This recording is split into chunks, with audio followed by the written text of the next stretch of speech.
The FCS College Football Experience top 10 FCS versus FBS matchups of 2023 on the Sports Gambling Podcast Network, brought to you by Bird Dog Shorts. Yes, dominate the summer with an amazing pair of shorts and a free Yeti style tumbler when you order over at birddogs.com/pool. Once again, that is birddogs.com/pool. This is Jim Mora, and you're listening to SGPN. Let her ride.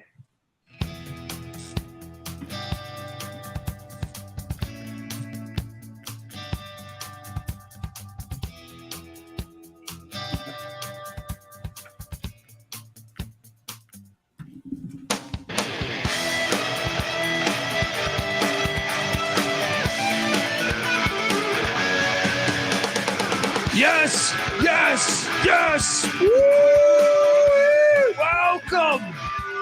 Welcome to a new beginning. Yes, welcome to the FCS College Football Experience. Oh man, I'm excited to take off with this thing. As you know, the past 2 years I was doing FCS episodes strictly on the College Football Experience. Now we have our own feed. We'll be going live each and every week. And perhaps you're wondering just who the hell you're listening to. Well, my name is Colby Swinging Database Dan, a.k.a.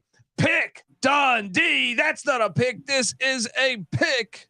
He was raised in the land down under, where a man thinks on his feet, speaks with his fists, and lives by his wits.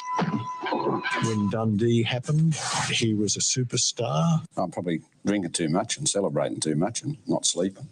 Would have killed a normal man, but no, that's gone. The medical advice I got from that was like being hit by lightning. Pretend it never happened and get on with your life. Yes.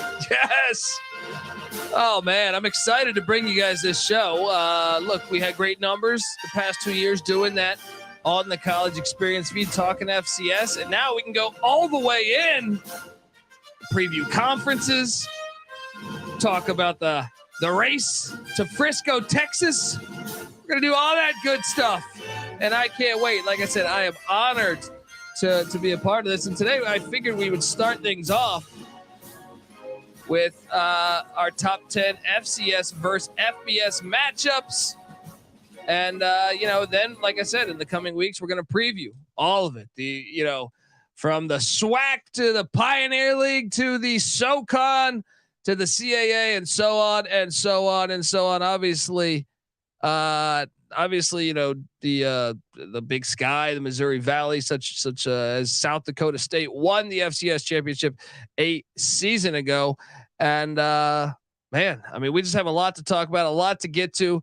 We're going to talk all about it as I'm going to bring on in a minute here my co-host. I think he just dropped out. But first, I want to tell you that the FCS College Football Experience is brought to you by Bird Dogs. Yes, Bird Dogs make you look good. Yes, Bird Dogs stretch khaki shorts are designed to fit slimmer through the thigh and leg, giving you a truly sculpted look. Think about, Schwarzenegger in Commando, right?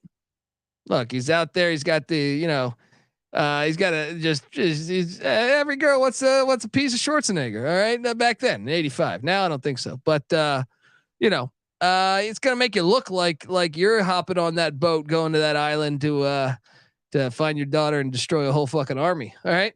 So, look, Bird Dog shorts, they do the exact same things as all the other shorts, but they fit way better. All right. They fit way better than regular shorts that are old and stiff and restricting cotton. They fit better than regular shorts. And look, Bird Dogs fixed this issue by inventing cloud knit fabric. It looks just like khakis, but stretches so it's way slimmer fit without having to sacrifice all that movement. All right. Bird Dog uses anti-stink sweat wicking fabric. It keeps you cool and dry, all smelling like a rose all day long. You're going to be fine it's just, come on. Let me repeat, anti-stink sweat wicking fabric. I can barely say that. Anti-stink sweat wicking fabric. That thing is fantastic. And like I said, sometimes you're enjoying life too much. Maybe you didn't throw in a shower in the morning. Maybe you tied one on last night, and next thing you know, you got to be at a function, family reunion. You don't want to smell like, Vin Baker. So you hop on over there and boom, you're good. Put on your Bird Dog shorts. Go to birddog.com/pool. Enter the promo code pool for a free Yeti style tumbler with your order. That's birddogs.com/pool for a free Yeti style tumbler. You won't want to take your Bird Dogs off. We promise you. Yeah, here we are, folks. So look, we have gone all the way to listing our top 10 FBS versus FCS matchups. I say we, because my co-host, I don't know what's happening with his internet, but we both made lists. I want to argue with him. I haven't seen it yet, but I like arguing, and I know that we're gonna have something going here. Shout out to the chat, by the way. Oink oink in the chat saying, Iowa State versus Northern Iowa probably isn't on the list, but I could see you and I winning. We'll see, buddy. We'll see about that. We're going to talk about that, what I think. Shout out to Danye Johnson because my guy, sorry, I'm not here every day like before, but trust before week 1, I will be back every night. Keep grinding. Shout out to Danye Johnson. Heck of a good guy. Look, it's okay. We understand life, shit happens in life, but we welcome you back at any time. Yeah, I'm super excited for this FCS season. Really, when you think about it, when you think about all what we got going, we got obviously South Dakota State finally beats North Dakota State. Fascinating, right? North Dakota State have been big brother for so long. And now they have their own adversity because Stiegelmeier retires, their head coach. So they got a loaded roster. They're favored to win the national championship again, but guess who might be in their way? It might be the North Dakota State Bison. That rivalry continues to heat up. But I love some of the other stories. And if you follow FCS football like myself, I love the development of the Holy Cross Crusaders and Matthew Saluka and what they've been doing. I thought they gave South Dakota State probably the biggest test of the postseason last year in Brookings. I think it was a tie game going into the fourth quarter. I love that storyline. I want to see, they don't even work on football scholarships, but they're kicking ass. All right. Beating 2 FBS teams in a row. They beat Buffalo at Buffalo last year out of the MAC. And the year prior, they beat the Yukon Huskies. They got 2 FBS teams on the schedule. We'll see if we'll talk about them in a minute, but I'm very excited to watch that development. There's just a lot of great storylines. You can go conference by conference. Like I said, we're going to go conference by conference and preview all these with episodes. Delaware, I see Delaware's throwing a bunch of money into their football program, building onto their stadium. Can the Blue Hens, now that James Madison's out of the CAA, can the Blue Hens, be the dominant team? I know they've had such a great football history back to the days of Rich Gannon, but last year they kind of struggled. You could argue they got gifted, that berth to the FCS playoffs, because I know they had that win against the Navy midshipmen to open the season, but they had their struggles down the stretch where the Blue Hens found themselves in the playoffs and they went to Brookings and got destroyed. And meanwhile, that's a perfect example of why college football is amazing. They got all scholarships. Meanwhile, Holy Cross doesn't, and Holy Cross played much better in Brookings against the likes of South Dakota State than Delaware. Some of the other storylines, obviously, I'm always, the Big Sky is always really, really entertaining to me. Having, Montana State, that rivalry, and the Brawl of the Wild, but also some of the other teams, Weber State, obviously replacing a coach, Sacramento State replacing a head coach. There's a lot of question marks within each conference that I find compelling, and I'm excited in the coming weeks to talk about it. Campbell's, that's a team that I'm super. They've been recruiting Mike Minter, the former Nebraska Cornhusker cornerback and Green Bay Packer and Carolina Panther. He has been recruiting at such a high level. You'll wonder, only Jackson State was recruiting better than him. So and then they were very active in the transfer portal this offseason. I am super interested to see with the return of Haj Malik Williams at quarterback, if Campbell is going to be, elite this year or not. They had a lot of close losses a year ago, but haven't lived up to that talent. But I feel like that is one storyline. They play in FBS. They play in FBS this year. Maybe we'll be talking about them in a little bit here. But then you have in the SoCon, obviously, SoCon. I love SoCon basketball. I love SoCon football.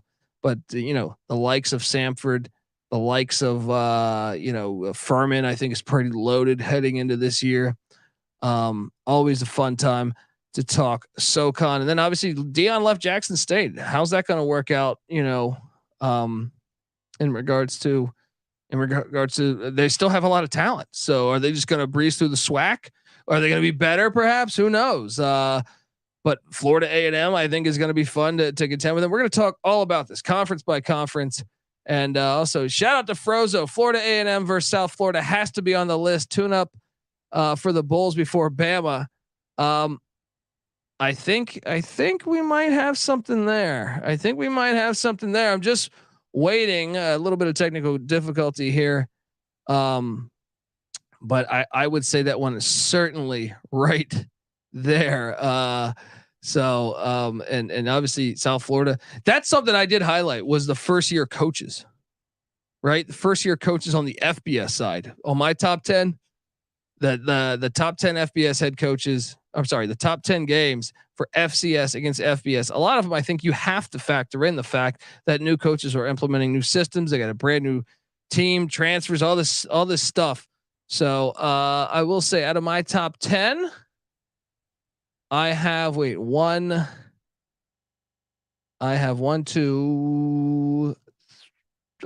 two new coach scenarios. So the FBS team is a brand new coach. Thought I would have more than that. I made a list of 85, but and there was a lot of them, but we'll talk more about that. Hopefully we get everything going here in the coming minutes here. But yeah, FCS football, it's here to stay. The FCS College Football Experience. Subscribe, folks, wherever you get podcasts at. Remember, we're on YouTube, youtube.com/the College Experience. And I'm super excited for the season, as I am every year. Football junkies. FCS football, in my opinion, is just as good as the FBS. If you love I'm not saying from a talent level. I'm saying they have a better playoff than the FBS. Even with the FBS going to 12, the FCS playoffs much better. And then they have some just gigantic, rivalry games that if you dive into the FCS, I think can match the tops of the FBS. So anyway, we're going to get to it. But I don't know what is happening with the technical difficulties here, but anyway, how about we hop into it right now? I will hop into my top 10 FCS on FBS college football games. And look, my guy Mike Rose, who I know is having some technical difficulty down in Florida, we'll figure it out. Anyway, number 10. Let's jump into this thing. All right, get some fucking Dundee music going. Sometimes the show doesn't go exactly the way you think. You got to call an audible. Omaha, Red 47. Red 48, I think it is actually.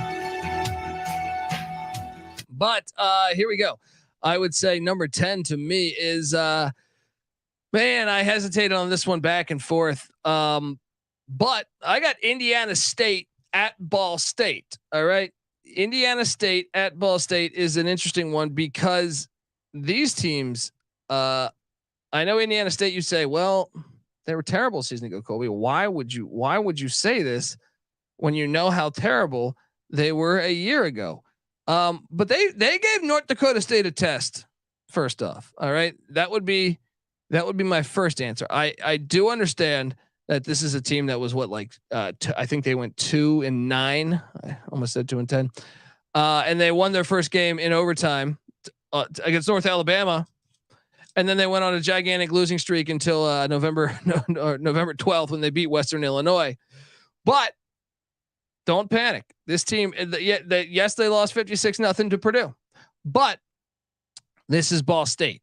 And I love where they catch Ball State because Indiana State, first off, Muncie, Indiana, in Terre Haute, not that far away. They're both. I love anytime you get the in-state battles, and I think the TV execs sometimes forget about this. That's what makes college football so great. But Ball State has this crazy opening 2-game schedule there at Kentucky and then at Georgia. You didn't realize this, but Ball State joining the SEC. So after playing Georgia on Saturday, September 9th, which will probably be a body blow game, they got to take on Indiana State at the Shoe. I think this can be a game. I really think this could be a game. And yeah, I think the Sycamores can really, they're capable of winning this. Like, I would be curious. I'm sure the line would still be like double digits, but I think Indiana State, just the fact it's a little brother angle, FCS taking on Ball State of the FBS. I think this is a game, and that is my number 10 game. FCS against FBS on potential for the FCS to win the game. So, and I'm curious, I'm looking up the history right now as far as how many times these teams have played. This goes back to 1924. Ball State has a 38-24 all-time lead. But look, the last time they played, now granted, this is what, 9 years ago. Ball State lost. Ball State lost this game 9 years ago, 27-20 in Muncie. That's why this game is awesome. And look, before that though, they did have they had a 6-game win streak, but some close calls in there. So that is my number 10. I do think that is a live dog, Indiana State out of the Missouri Valley Conference to win that game. Then we jump over to good old look, Florida A&M, South Florida. We just touched base on this. Alex Galesh coming into to South Florida. I think it was a decent hire, but we thought Jeff Scott was a decent hire previously, and Jeff Scott struggled. I do think Galesh is probably a better hire than Scott, judging by the other Clemson assistants that got gigs. Venables had a losing season. Tony Elliott really struggling. Haven't necessarily been on fire. Galesh comes from Josh Heupel. I think it's going to be easier to implement their offense that they like in Tampa. I just saw South Florida, by the way. Shout out to South Florida. They got all that money coming into Tampa. But yeah, I would say that Florida A&M is a very live. I mean, South Florida only won 1 game a season ago, and you bring in Florida A&M, and I don't know if you guys caught Florida A&M at Chapel Hill last year against North Carolina. They gave North Carolina all they could handle. So you're telling me Florida A&M, who brings back a lot of that team, if anything, they actually got some guys in the portal that make me think they're going to be even better this year for head coach Willie Simmons, former Clemson quarterback, by the way. But look, you go back and look at Florida A&M season a year ago. The 56-24 is what you'll see when you see the North Carolina score. That was a lot closer for a little bit, man. That was one I think everybody was thinking, wow, could they pull this thing off? But then after that, they went on. They lost to Jackson State at Hard Rock. They got waxed by Jackson State actually. But then after that, they won every game that year. So I think they're going to be better this year. They have the former Vanderbilt quarterback Musa. Watch out, man. Now here's the thing: it's not a week 1 matchup. If it was week 1, I think I would have this even higher. But it's week 2. Still, early season, first year coach against Florida A&M. I love this matchup. Florida A&M, South Florida. Give me the Rattlers as a potential live dog in Tampa, especially at Raymond James. There's South Florida is building a stadium on campus, which is long overdue. They have like no fans that show up in Tampa. I feel like it's like 20% full. So that even adds into, I think, the odds of you pulling the upset. I wonder if Florida A&M fans will actually go there as well. I mean, that could be an interesting angle there, but that is one for sure on my list.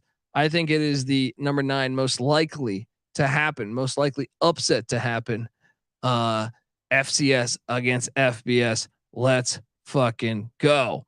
At number 8, I will jump over to, this is one I'm really intrigued to see because, well, Biff Poggi starting the program at the Charlotte 49ers. Shout out to Biff Poggi. But Charlotte was awful. Charlotte lost to an FCS last year. William and Mary, the Tribe, Mike London, who made the FCS playoffs, went down to the Charlotte to the Clits and won by I think 17 if memory serves me correct.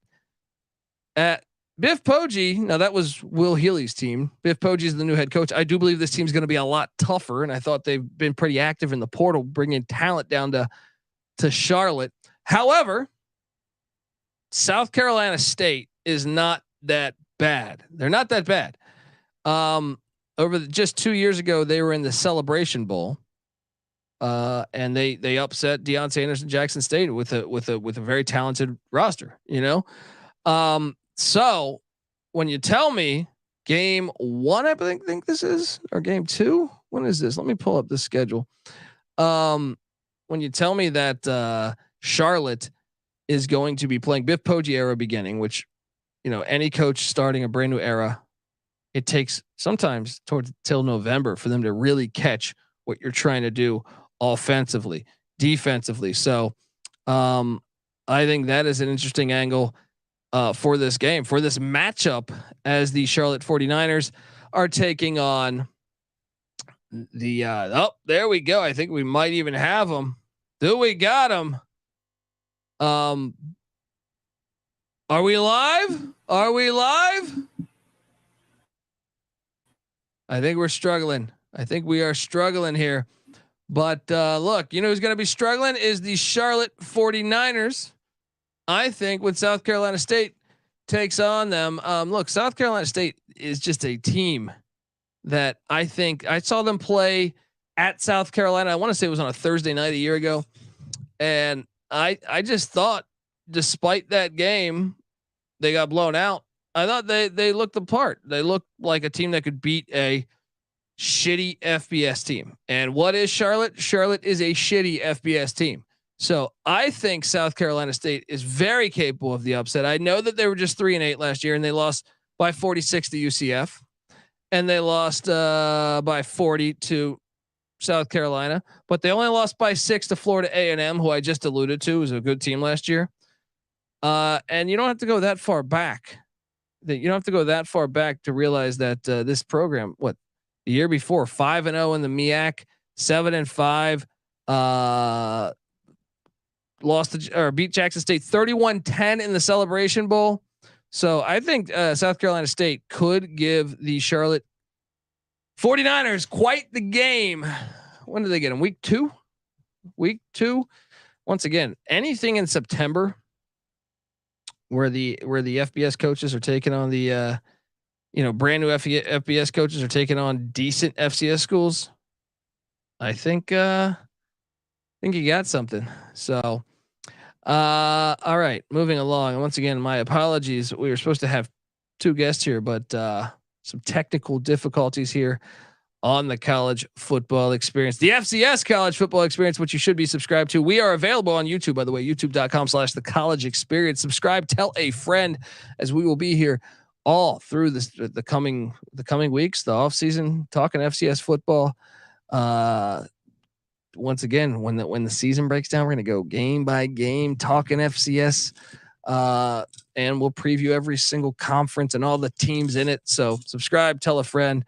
Frozo, Niners have 40 transfers. Upset alert. I'm telling you, man, watch out. I'm telling you, Charlotte, I think Poggi is a decent hire. I think he's going to make them good, but you get him week 2. All right. You get him week 2 of his brand new era, his brand new regime. So I think if there's any time to get him, it's year 1, but September year 1. That is why South Carolina State is a live dog, I think, come college football season. So let me jump over to my next game. Is taking a shot on this one. New coaches are flying off the shelves here. This is this will be the 3rd new coach that I have. Did I say 2? I guess there's 3. Bryant, the Bulldogs. Oh man. If you guys watched last year's Bryant Florida International season opener, oh man, Bryant got hosed. Bryant got absolutely hosed. Let me try to remember exactly what happened here. If memory serves me correct, Bryant had Florida International. They had the lead, and Florida International was driving, I think, to send the game to overtime. It was a 4th and 15. Florida International throws the ball over the middle, about 20 yards down the field. Receiver gets absolutely lit up by the safety. Perfectly good hit, but just a violent hit, which is fucking football. Welcome to life, right? The guy drops the ball, but they called targeting. So Bryant should have won at Florida International, getting an FBS win. Bullshit targeting, in my opinion. Absolutely bullshit targeting. Was it a hard hit? Yes. But come on, what the fuck? What are we doing to football? So anyway, Bryant is taking on. They're heading to, much like Raymond James Stadium, for some dumb reason. The UNLV Running Rebels said, we're not going to play at Sam Boyd anymore, which is a great stadium out in the desert. They should renovate, in my opinion, and stay there.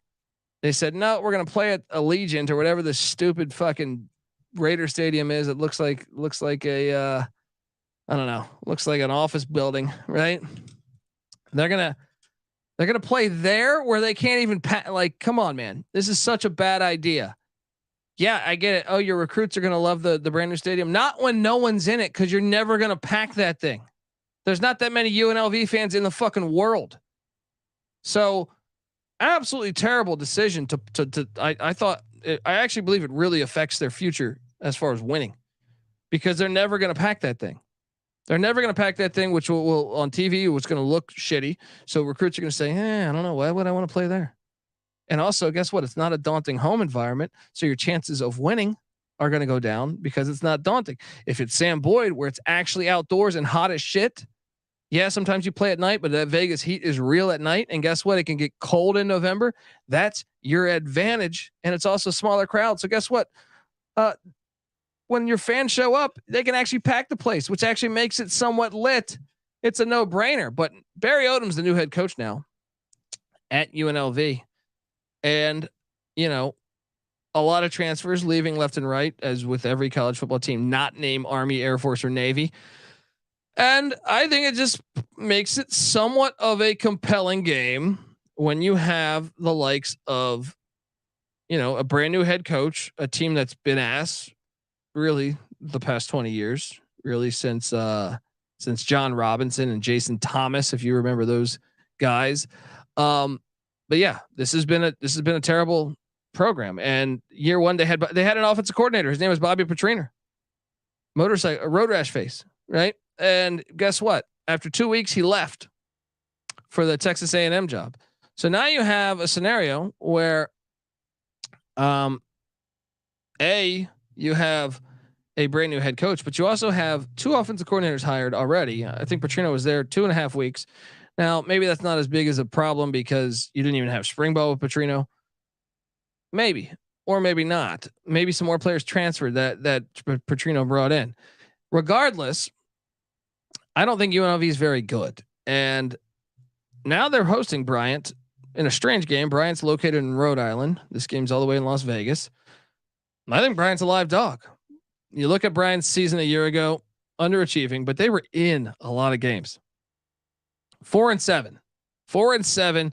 Like I said, they lose 38-37 in overtime to FIU in the season opener. They then lose to Rhode Island, who was a very good team in the FCS, by 14. Rhode Island should have been in the FCS playoffs, not Delaware. Then they went to Brown in the Ivy League and lost in double overtime by 6. They also lost by 1 to Charleston Southern, 8 to Gardner Webb, who was an FCS playoff team, and 7 by Holy Cross, who was an FCS playoff team. This team's a lot better than their fucking record. I know that, they lost some players from a season ago, but I think Bryant is a complete live dog when they head to Vegas. I'm excited. Can you imagine that? Wouldn't that be fantastic? I mean, I like Barry Odom. I have nothing against the guy, but I'm rooting for the Bryant Bulldogs in that filthy roller rink in Vegas. Hop in the chat. Feel free to talk to us. Jonathan Monday says ECU is going 12-0. Well, this is the FCS version of the show, but yeah, we play an FCS. We actually play a dangerous FCS. or FCS. I can't even fucking talk. The Gardner-Webb running Bulldogs, who I just alluded to, and this I'm going to go off on a tangent here just because the show is kind of ended up like this right now. But Gardner-Webb is a very good FCS. Pay attention to Gardner-Webb, folks, because they are. I'm telling you, like if you're an ECU fans, need to pay attention to this game. They need to pay attention to this game, and same with Appalachian State fans, because you look at Gardner-Webb's performances against the FBS a season ago. I know they have a different team. I know some of their guys have been plucked and graduated, but they've also brought in something. And I'm just telling you, with ECU got destroyed in the portal. ECU is going to win this game, I think, but I think that's a game. I think App State should be a little worried too, because you go back, Gardner-Webb lost by 4 at Coastal Carolina last year, Brooks Stadium, right? Lost by 4. They lost by 6 to Elon in the CAA. Elon was an FCS playoff team. They lost to Marshall by 21. Now that game was like 14-7 in the third quarter. I watched that game. And this was the big one. They played 3 Power 5s last year. So they lost to Coastal by 4. They ended up losing to Marshall 28-7, 21-point loss, but it was not a 21-point game. Then the Liberty Flames. Liberty, who Hugh Freeze just got hired away at Auburn. This is back on October 15th. Liberty won 21-20. Telling you Gardner-Webb can play. I touched on Mike Minter and how well he's recruiting at Campbell. Well, guess what? Campbell lost to Gardner-Webb a year ago. Gardner-Webb made the playoffs. Not only did they make the FCS playoffs, they beat Eastern Kentucky in the FCS playoffs before they lost to William and Mary in the second round. I think App State and ECU need to watch out. It didn't make my top 10 list, but watch out. Gardner-Webb's got a pretty good team. They could be a dangerous. I wouldn't be surprised if they bit one of us. So something to note there as we talk about it in the chat. Feel free to hop in and talk about your FCS squad. I can end one this thing. Let's go. Next up in my top 10 teams. So just to recap right now, my number 10 FCS team to beat an FBS team is Indiana State beating Ball State. My number 9 is Florida A&M beating South Florida. My number 8 is South Carolina State beating Charlotte. My number 7 is Bryant beating UNLV. And then my number 6 comes with, number 6, I might have put this too far back on the list. This might need to be higher, but Holy Cross is taking on Army. And as I alluded to, Holy Cross, I think they're 25-5 in the past 3 football seasons. Watch out, because they bring back everybody. Not everybody, but a lot. A lot of the team is back. Matthew Saluka is like Tim Tebow 2.0. And guess what Army's got to do? Army A was 6-6 a season ago, but they are ditching the triple option for the shotgun. Yes, they're going to be running shotgun option. I guess it still could technically be a triple option. But I think the Crusaders of Holy Cross and the way that they play defense and the way that they bang, watch out. That's all I'm saying. Watch out, because Holy Cross, they've proven it already. They have 2 FBS wins they're 2-0 against the FBS in the past 2 years. They almost beat the team that won the national championship. It was tied in the 4th quarter. So when you tell me Holy Cross is going to Mikey Stadium to take on Army, which by the way, thank you scheduling. Thank you scheduling. I love all this in-state stuff. I love Gardner-Webb taking on App and ECU. I don't mind the South Carolina State Charlotte thing because it's right there. But the other ones, Indiana State, Ball State, Florida A&M, South Florida, Bryant, UNLV makes no fucking sense. But the other ones I love because you got the little brother angle, the team that says you can't, you're not good enough to come up there. Oh, fuck yeah. So Holy Cross Army, you don't have necessarily the little brother thing, but you just have a regional matchup between 2 very historic college football programs. If you know the history of both have been fucking great over the, historically.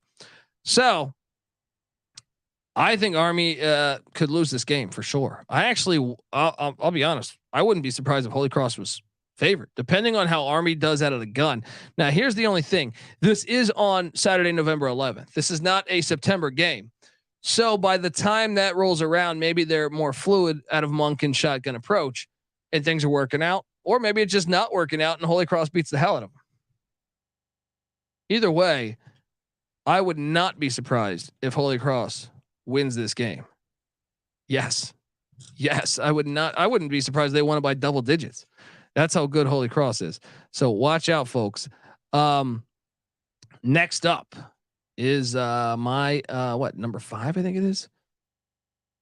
Well, actually, before I read that or tell you that, let me get us paid here. I want to tell you that the FCS College Football Experience is brought to you by Underdog Fantasy. Yes, Underdog Fantasy. Best Ball Mania is back. All right, and Underdog Fantasy is giving away $15 million in prizes. Yes. Look, Underdog Pick'em is also a great way to get down on your favorite MLB and college baseball player props because it's summer right now. But also, when college football season rolls around, they have that going too, and I always play that. So many ways. There's so many ways to win over at Underdog, and they're active in so many states. You got to check them out. Head over to UnderdogFantasy.com. Use that promo code SGPN for 100% deposit bonus up to $100. Once again, that's UnderdogFantasy.com. Promo code SGPN. All right. At number 5, stay alive. Number 5, this is one where I could be really wrong. All right. And I'll be honest, the Holy Cross has probably better odds than this, but I could see a scenario. So I like Timmy Chang. We're June Jones podcast here. June's been on the show. Great guy. We want Hawaii football to be great. Like I love Hawaii football. I really do. Like one of my favorite programs. Growing up, being able to catch them back when they had, Paul Johnson as the offensive coordinator, and then Dick Tomey and stuff, and then that transferred over to later years with June Jones and then Rolovich. But let's be honest, they are fighting a lot of things. They're fighting to get a stadium built. They're fighting just a lot of. They have a brand new athletic director. The last athletic director was fucking terrible. It seemed like they were trying to ruin football, in my opinion. They have their work cut out for them, but the Hawaii Rainbow Warriors, I thought if you look back at last season, I thought they made a lot of improvements for being how bad they were to start the season, knowing the situation with recruits, because everyone left. When Todd Graham was there, everybody, even his son, Todd Graham's own son, transferred out before he was fired, and then he ended up getting fired. So you look back at Hawaii a year ago, they got week 0, they got destroyed by Vanderbilt. By 53. Vanderbilt hasn't won by 53 ever, probably. They were getting beat left and right. They played Duquesne back on Saturday, September 17th, and they barely beat the Duquesne Dukes. I think it was like a 7 or 10 point game. But I was impressed as the season went along. I thought Hawaii got a lot better. So that's why there's potential that I could be really wrong here. They went 3-10 last year, but I thought down the stretch, really into October, into November, you look, I know they got just worked by Fresno, but go back. I thought after the bye week, they turned a corner. They played San Diego State. They almost beat San Diego State at the snapper. They lost 16-14. That was a crazy game. Then they beat Nevada on the island. They almost beat Colorado State 17-13 in Fort Collins. Then they host Wyoming and Craig Bowl, and Craig Bowl almost lost that game. They lose by 7. Hawaii does to Wyoming on the island. They did get destroyed in Fresno, but then after that they took on Utah State, only lost by 7. They beat UNLV, and then they lost to San Jose State by 13. But they played a lot better, I thought, as the season went along. So I thought Timmy Chang did a great job improving the roster as the season went along.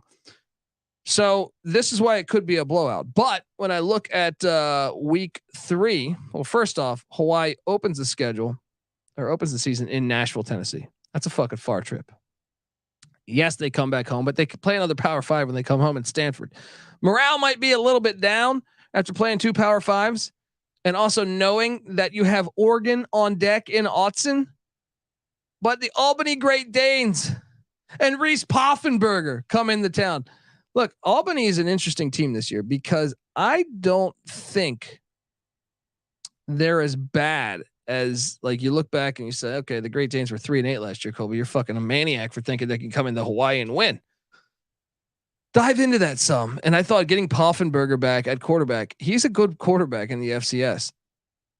Watch out. That's all I'm saying. It's a far trip. That's what scares me. It makes no sense. Albany, Hawaii. It's probably the furthest trip in college football this year. But Albany, 5-point loss to New Hampshire, who was an FCS playoff team last year. 3-point loss to Fordham, FCS playoff team last year. 1-point overtime loss to Hampton. 7-point loss to Monmouth. 2-point loss to Villanova. This team is not nearly as bad as the record indicates. I think Poffenberger and Albany could give. I think they're better. Look, Duquesne kept it close with Hawaii last year. I think Albany's a better football team than Duquesne.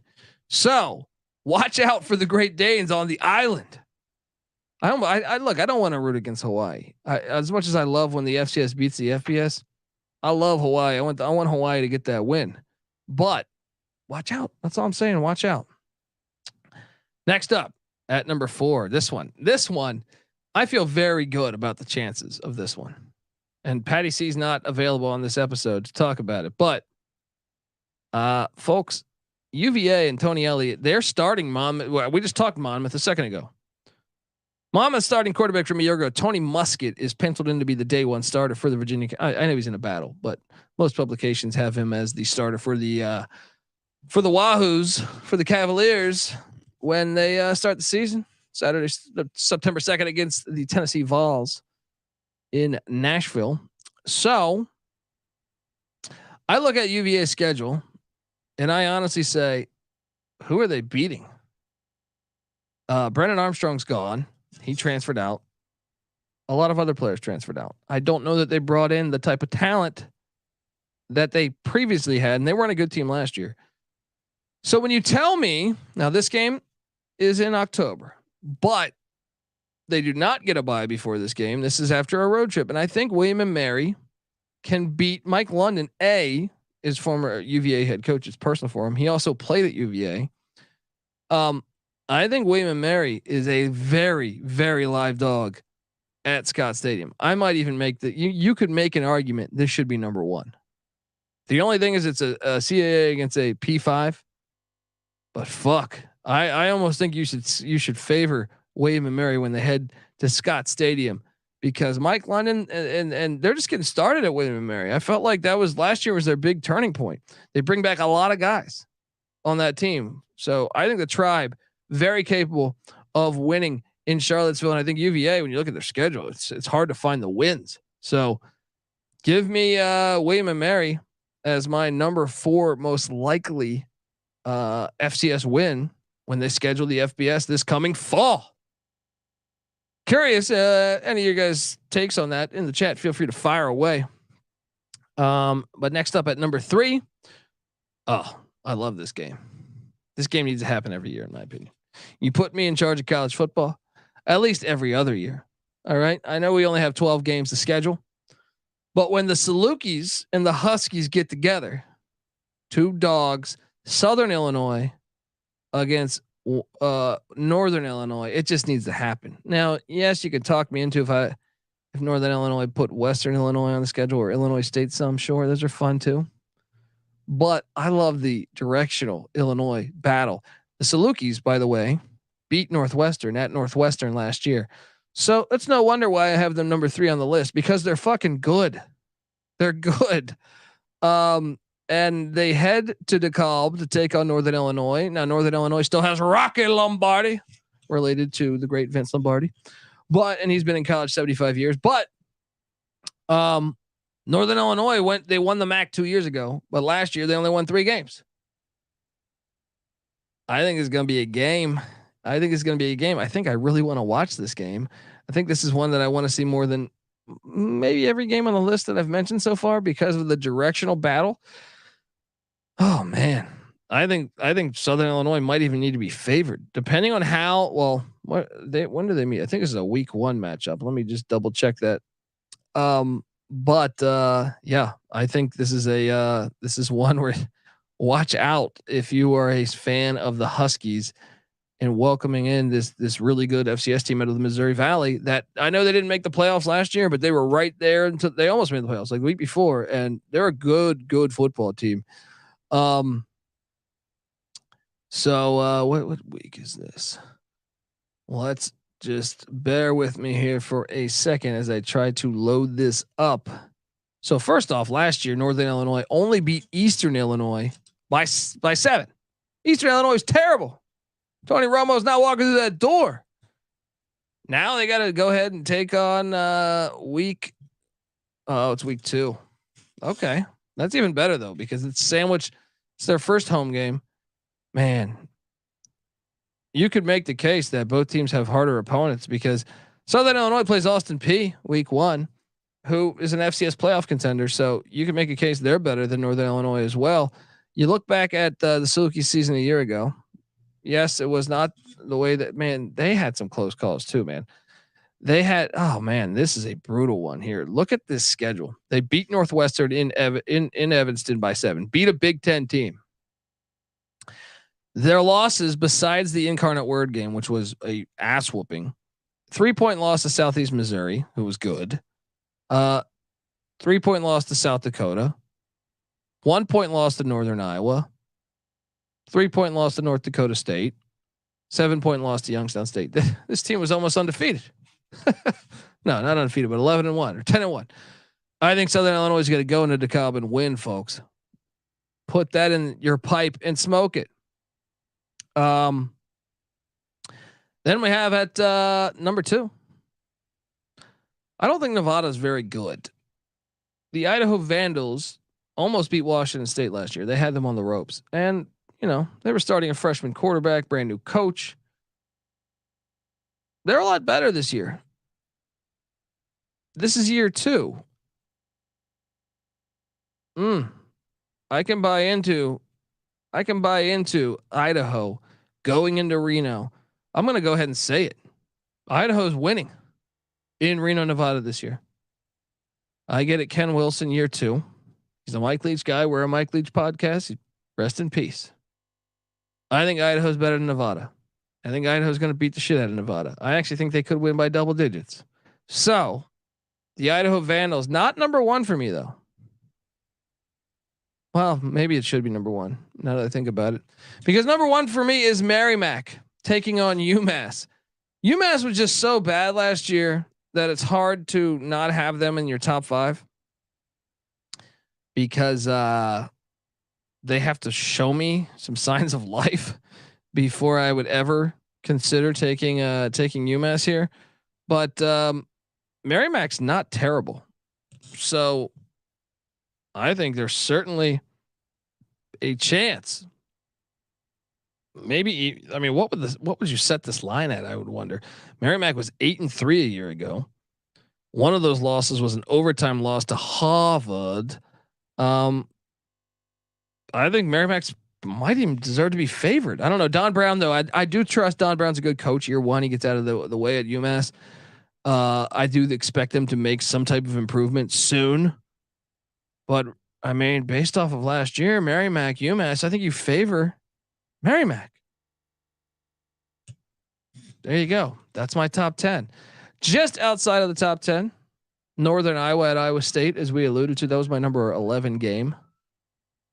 I still think those games are wild. Go back and watch the last one. I think Iowa State even went to the Big 12 championship that year, but they almost lost to Northern Iowa in the season opener. That game is going to be fucking awesome. Every time they play, they should play every year, or rotate between Iowa and Iowa State. That should be the rule. Rhode Island taking on Georgia State. I think it's a very dangerous game. Sean Elliott might be fired at Georgia State. You want to know? You want to hop in the express lane to getting fired? They lose that. If they lose that game to Rhode Island, week 1, Kasim Hill's still the quarterback of Rhode Island. He has been in college for 30 years. But those are my top 10. I also did write down the top 10 FBS versus FCS. I'm sorry, Power 5 versus FCS upsets that I thought were possible. I could rattle those off for you right now. Number 10, South Carolina State at Georgia Tech. Number 9, Furman at South Carolina. Watch out for Furman this year. Number 8, Howard, the Bison heading to Northwestern. I had to put that because Northwestern loses to an FCS seems like every year. Number 7, Northern Arizona at Arizona. I understand it. Arizona's a lot better than they were 2 years ago, but the last time these teams did play 2 years ago, it was Jed Fish at Arizona, and he did lose to Northern Arizona. I know Northern Arizona lost a lot last year, but I love this directional game. I think it's still possible. You know, I get it. They lose Martinez, the quarterback. He transferred to Baylor, but NAU is respectable. Big Sky is tough competition. I understand Arizona has Jaden DeLara. I understand that offense is much, much better, and they've been recruiting much better.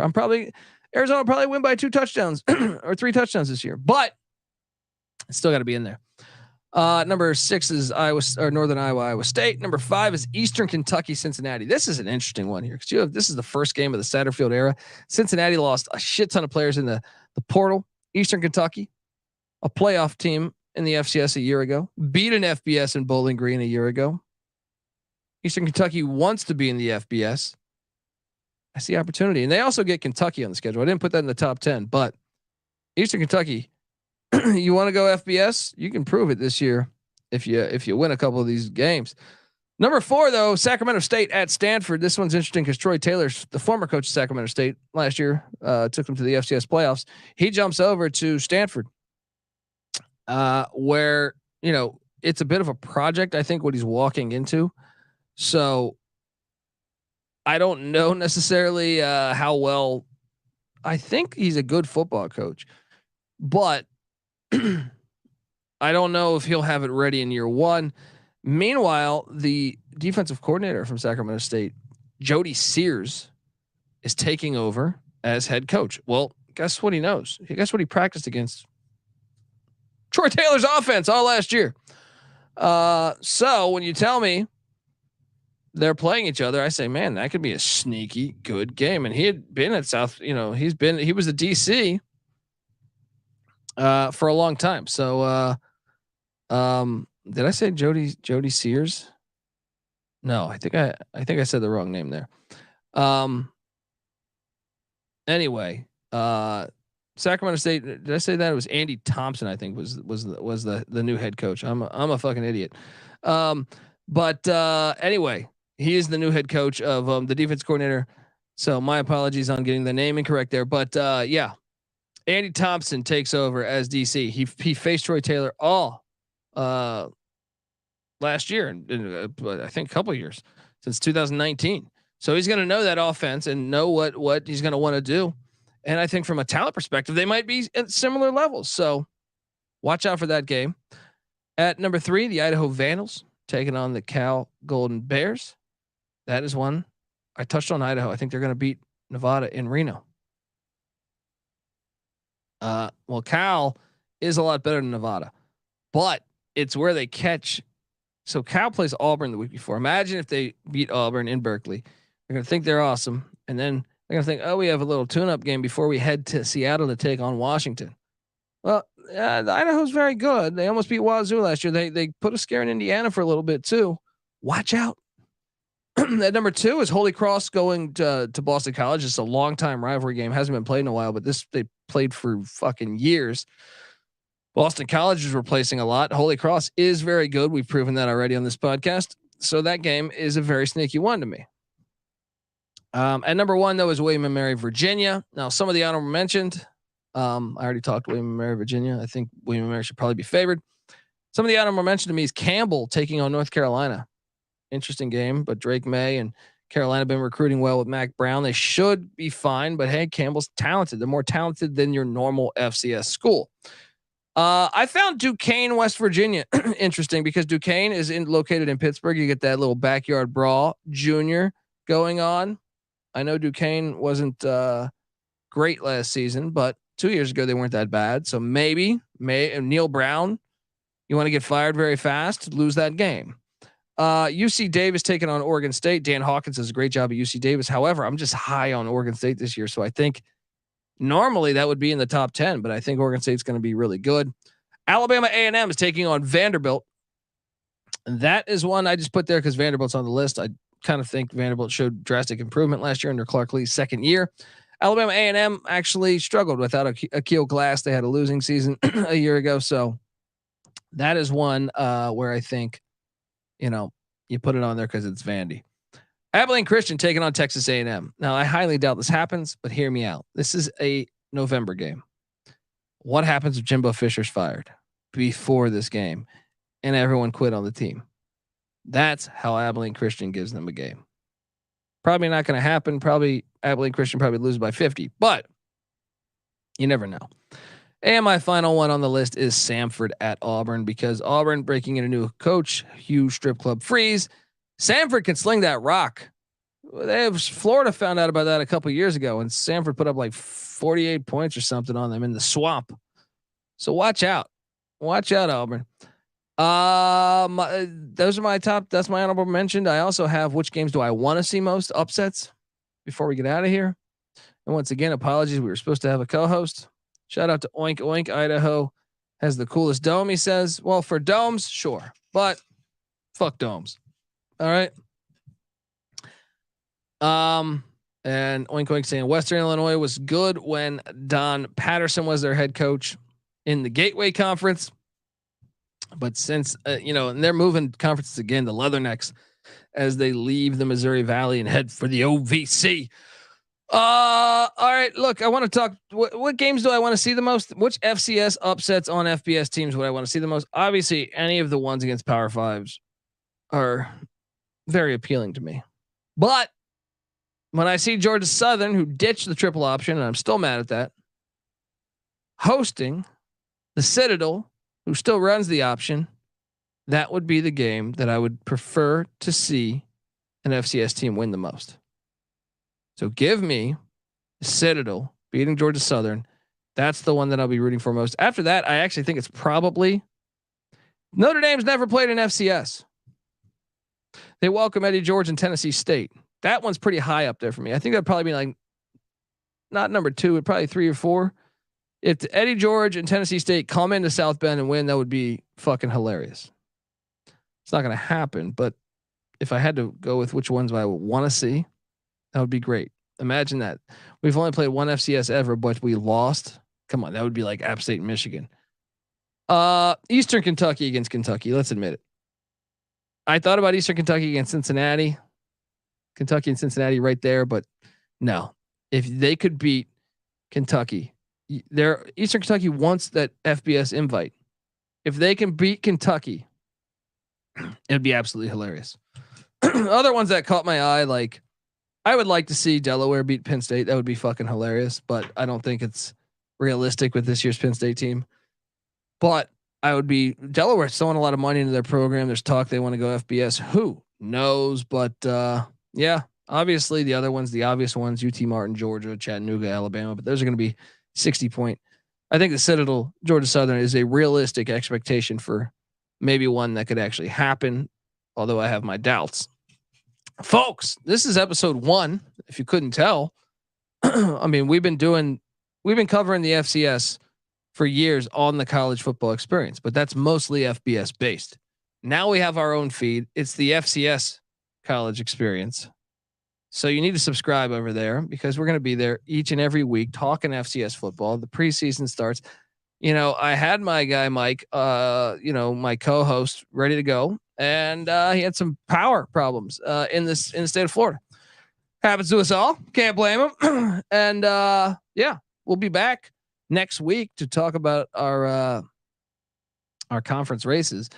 We'll probably go one by one, releasing episodes on conferences in the FCS top 25 as well. So we're going to talk all about it. Want you to subscribe, tell a friend, and yeah, hope you enjoyed our top 10 FCS upsets on FBS, and hopefully, a couple of these come true.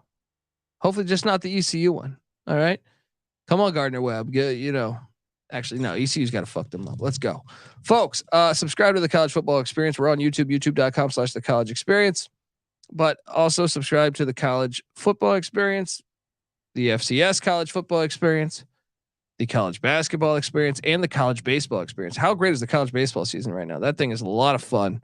So subscribe to all those. We come together as one on YouTube, youtube.com/the college experience. Subscribe, tell a friend. And then what else do we got? Yeah, we got what else? USFL playoffs going on. I host the USFL gambling podcast. Check that out. Sports gambling podcast. Yes. Always check out them. The Godfathers. All right. And get the SGPN app. Come talk FCS football with us in the Discord, sportsgamblingpodcast.com/Discord. And I'm excited. I'm really excited that we have our own feed now.